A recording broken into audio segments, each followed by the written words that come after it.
A great teacher will inspire their students to do great things in life. But sometimes the reverse is true. My name is Geraldine Tuck. I'm a retired school teacher, and I taught for 30 years in Lunenburg County. I got my inspiration to start my children's series from my own students.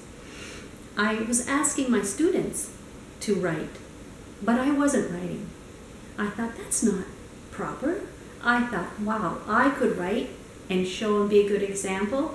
Not sure what I was going to write, but with their help, my help, I decided to start a mystery series set in Nova Scotia in the 1930s. And my main characters, Dan and Becky, lived during the time called the Dirty 30s. Lots going on at that time.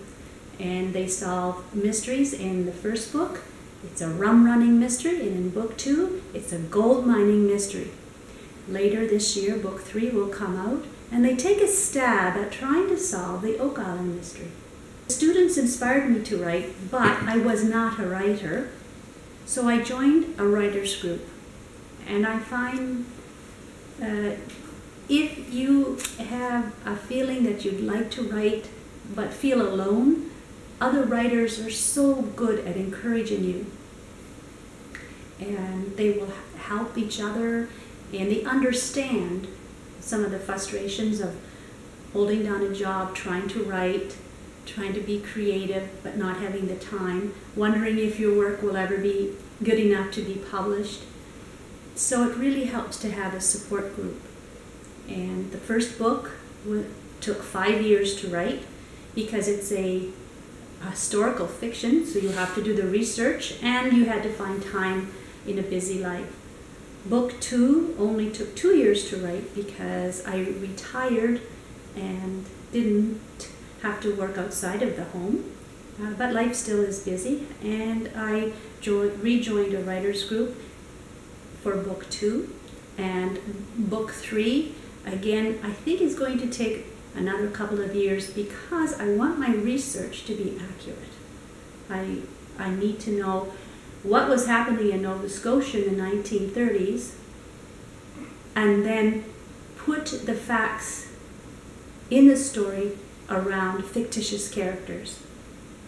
The series is for all ages, I would say, depending on your reading level. If you're a child, you could be an 8-year-old who enjoys mysteries, but I have a lot of adults that enjoy the rum running story, and my main audience, I suppose, is 8 to 14.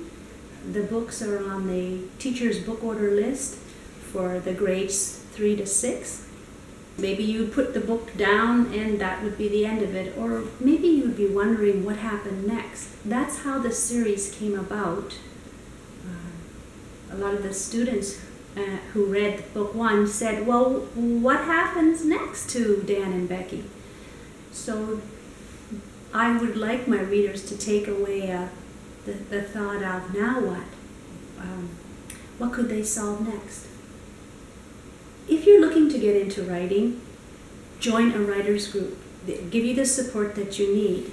Not everybody understands that writers are dreamers, and we spend a lot of time dreaming about what if.